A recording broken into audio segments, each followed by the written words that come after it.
Hello everyone, welcome back again to my YouTube channel. My name is Kevin Saili. Pada YouTube channel ini teman-teman akan menemukan informasi menarik seputar cryptocurrency. So if you do like cryptocurrency, make sure kalian subscribe channel ini. Teman-teman, welcome back again untuk update Zilliqa. Jadi kita balik lagi ke Zilliqa ya setelah pembahasan seputar Ethereum. Terakhir kita bahas Zilliqa, Cardano, Shiba, Ethereum, and then back to Zilliqa again. Nah teman-teman, untuk posisi Zilliqa menurut saya cukup menarik. Kita ada pemanfaatan teman-teman atas pergerakan daripada Zilliqa saat ini. Saya personally juga ada entry pada Zilliqa dan nanti kita akan bahas ya selengkapnya seperti apa teman-teman. But before kita masuk ke dalam Zilliqa, saya pengen kasih quick update dulu untuk Bitcoin. Saat ini Bitcoin itu mulai tertahan dan mulai bergerak sideways. Tidak tentu teman-teman atau tidak bisa dipastikan lah ya penyebabnya apa. Tapi kalau menurut pendapat saya atau pandangan saya sih, ini kan juga posisi Jerome Powell mau ada speak teman-teman. Terus kalau kita lihat sekilas ya, potensi penguatan terhadap Zilliqa saat ini itu sebenarnya tidak lain dan tidak bukan juga dipengaruhi oleh kondisi market secara keseluruhan. Kita lihat gold hari ini atau lebih tepatnya kemarin itu mengalami koreksi yang cukup signifikan. Nah di saat yang bersamaan itu SPX atau S&P 500 itu mengalami rebound juga yang cukup signifikan teman-teman. Dan ini berbarengan dengan posisi Bitcoin. Jadi biar bagaimanapun kita bisa mengatakan bahwa Bitcoin masih tergolong dalam risk asset atau aset beresiko karena secara pergerakan aja dia berlawanan dengan risk asset safe haven seperti gold atau sarana lindung nilai terhadap inflasi. Oke. Nah, jadi untuk posisi Bitcoin saat ini gimana? Ya sebenarnya sih ada beberapa hal yang kita perlu pahami. Pertama kalau kita lihat dari time frame 4 jam sendiri, ini memang kita sedikit plusnya berhasil di atas resistance teman-teman ya.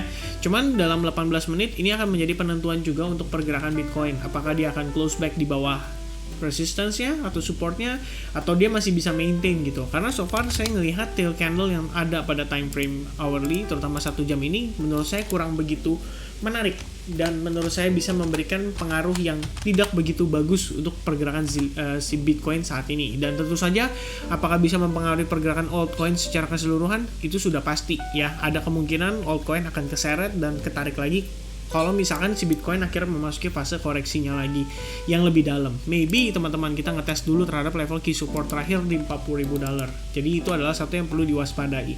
Breakdown dari sini, saya akan exit 50% position daripada long posisi saya terhadap Bitcoin. Tapi kalau misalkan bisa berhasil breakout lebih bagus karena memang rencana saya adalah memaintain stop loss-nya di atas area atau lebih tepatnya di bawah area sideways kita terakhir ya. Itu adalah pertimbangan saya untuk posisi Bitcoin saat ini. Nah next kita bahas dulu untuk Zilliqa teman-teman. Posisi Zilliqa kalau kita zoom out a little bit sebenarnya memang bisa dikatakan cukup baik dan cukup positif. Ada potensi kita sedang ongoing menuju ke wave 5 dan saat ini prosesnya itu sedang masuk ke dalam fase koreksinya.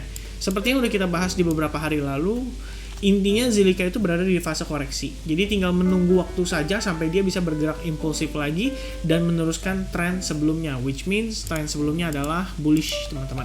Dan kalau kita lihat dari segi pergerakannya, ini kan sudah mulai melembut atau melunak ya. Kita tinggal menunggu saja istilahnya potensi Zilliqa ini mengalami transisi dan akhirnya berubah kembali menjadi uptrend teman-teman. Nah itu adalah pertimbangan kita saat ini terhadap pergerakan Zilliqa, terutama pada time frame daily.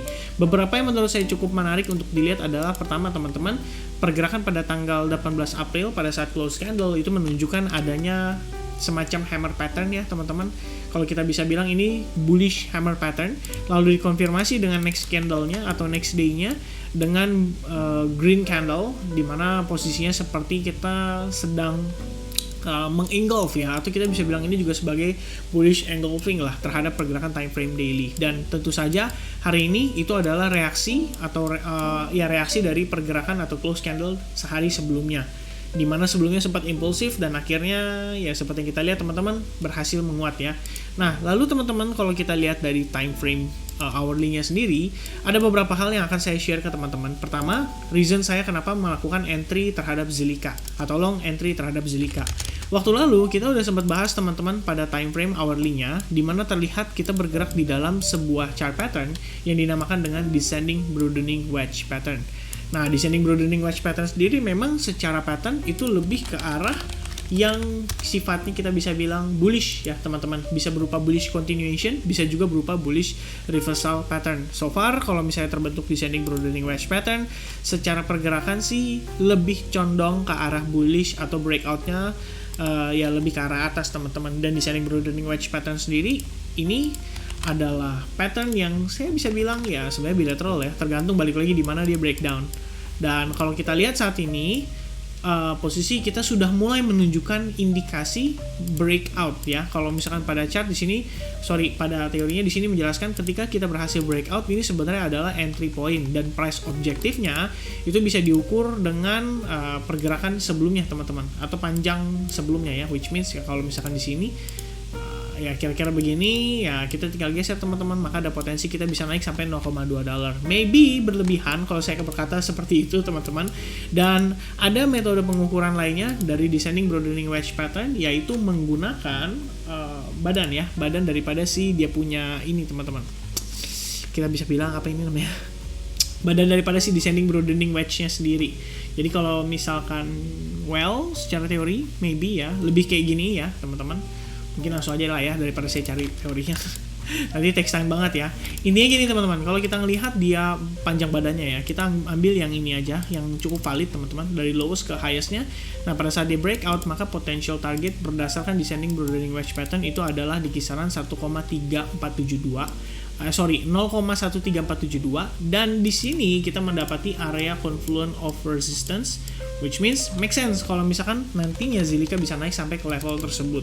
Nah, yang perlu diperhatikan pada time frame hourly-nya terutama nih, saya akan menggunakan time frame 1 jam. Pertama, saya sekalian mau jelasin juga kenapa saya mengambil long position terhadap Zilliqa, teman-teman. Pertama, jelas banget kita berada di dalam descending broadening wedge pattern, yang artinya ini adalah pattern yang kecenderungan bullish. So far, kita juga berada di atas big fund zone buyers, yang artinya harusnya buyers akan lebih mendominasi pergerakan pasar. Dan setelah kita melihat dia rebound cukup signifikan, diiringi dengan sideways yang menurut saya cukup menarik teman-teman.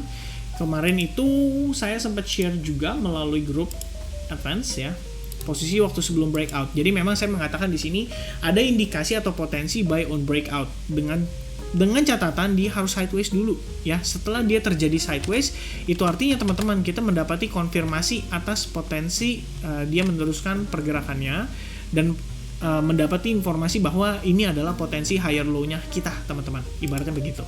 Nah dengan demikian setelah terjadi sideways ini, posisi dia breakout, sebenarnya bisa entry pada saat breakout. Nah pertimbangan saya adalah kenapa saya entry lebih dulu sebelum terjadinya breakout teman-teman. Satu reason saya adalah memang secara probabilitas harusnya saat ini udah lebih unggul di bullish-nya atau buyers-nya teman-teman. Seperti yang kita tahu, Bitcoin juga pada time frame hourly ataupun daily menunjukkan memang kita sudah ada indikasi lah untuk kembali terrebound dari posisi penurunan terakhirnya. Dan kalau kita perhatikan, ya saya rasa sideways ini sudah cukup memberikan saya informasi, karena ketimbang dengan pergerakannya si Zilliqa yang sebelumnya teman-teman. Wait a second, ini saya Oke, ya lebih kurang sini teman-teman ya, breakout. Nah lebih kurang kalau kita lihat nih pada situasi sebelumnya, coba deh teman-teman perhatikan, Zilliqa every time nge-touch bagian atas itu biasanya dia langsung terjadi penurunan yang sangat impulsif. Nah somehow di area ini, yes kita sempat impulsif, tapi setelahnya kita sideways cukup panjang teman-teman. Nah ini adalah satu pertimbangan kenapa saya katakan bahwa I think bullish-nya itu memiliki potensi yang lebih kuat saat ini untuk perform lebih baik ketimbang dengan pergerakan sebelumnya. Dan kita bisa menggunakan juga panjang badan ini, karena kalau misalnya teman-teman yang consider ini sebagai bullish flag pattern, maka potential targetnya itu akan berada di $0,128. Nah untuk saya pribadi, ketika nanti Zilliqa mencapai area ini, mungkin saya akan consider untuk exit dulu at least 50% teman-teman dari posisi saya saat ini, dan stop loss-nya akan saya maintain di area profit. Bisa dikatakan ya seperti itu lebih kurangnya teman-teman ya. Nah cuman ada beberapa yang membuat saya risih kalau seandainya ngelihat posisi saat ini kita mungkin akan masuk ke fase sideways lagi atau pullback lagi. But hopefully kita nggak perlu sampai pullback, hopefully kita hanya sideways saja before akhirnya nanti meneruskan penguatan kembali dan mengejar target saya di kisaran area $0,1243 untuk pergerakan Zilliqa. Jadi overall kalau misalnya kita bisa ambil kesimpulan teman-teman, Zilliqa masih dalam keadaan bullish dan cukup baik dalam memaintain area Fibo 38,2% pada time frame daily. So I guess ya harusnya sih ya Zilliqa bisa kembali mendapatkan momentum yang cukup signifikan. I think teman-teman itu saja update saya untuk pergerakan Zilliqa saat ini. Mudah-mudahan teman-teman bisa mendapatkan informasi yang menarik, dan sekiranya teman-teman suka, make sure kalian hit tombol likes-nya. Dan sampai ketemu lagi di next update. God bless everyone, have a nice day, cheers and bye-bye.